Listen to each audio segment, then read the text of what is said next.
Les premiers chrétiens, dans les actes des apôtres, mettaient en commun tous leurs biens. Est-ce que vous pensez que l'Église d'aujourd'hui peut envisager dans l'avenir à nouveau une mise en commun de tous les biens entre chrétiens? Et si oui, de quelle manière pensez-vous qu'on puisse commencer à y travailler? Il y a plein de volontaires. Les actes des apôtres, lorsqu'ils nous disent cette pratique des premiers chrétiens, ne nous disent ni combien de personnes ça a concerné, ni combien de temps. Ils nous parlent des premières semaines après la Pentecôte. Donc, ils nous parlent des deux choses, de quelque chose qui est de l'ordre de l'exemplarité évangélique. Est-ce que c'est encore possible, cette exemplarité évangélique?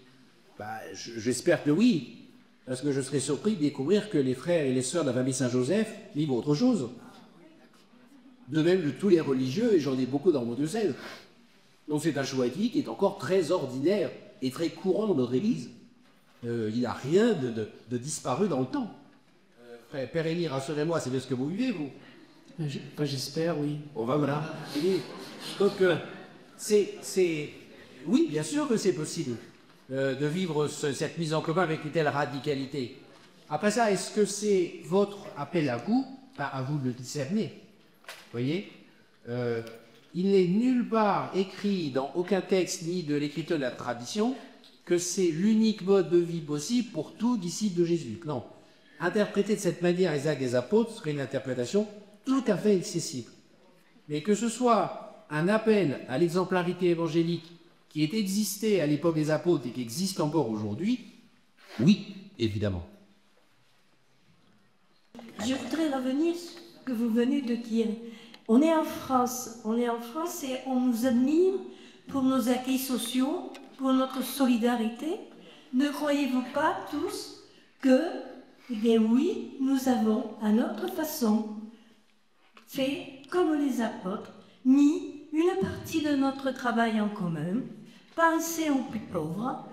Donc, je vous laisse réfléchir là-dessus. Merci à tous. C'est des convictions que vous avez partagées, et moi je partage votre conviction. Et je sais que la plupart des chrétiens la partagent. Nous n'avons pas à rougir de l'engagement des chrétiens dans la société française, parler de notre société en général, en matière de solidarité. Les chrétiens sont aux avant-postes de la solidarité en France.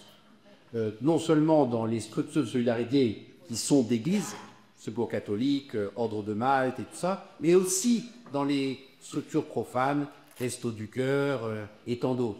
Donc, moi je le sais de manière empirique dans mon propre département, à chaque fois que je rencontre ces structures, j'y retrouve beaucoup de chrétiens. Donc les chrétiens sont aux avant-postes de cet engagement, c'est heureux, c'est une nécessité pour vivre notre baptême dans la vérité, et il faut qu'on continue, c'est très important.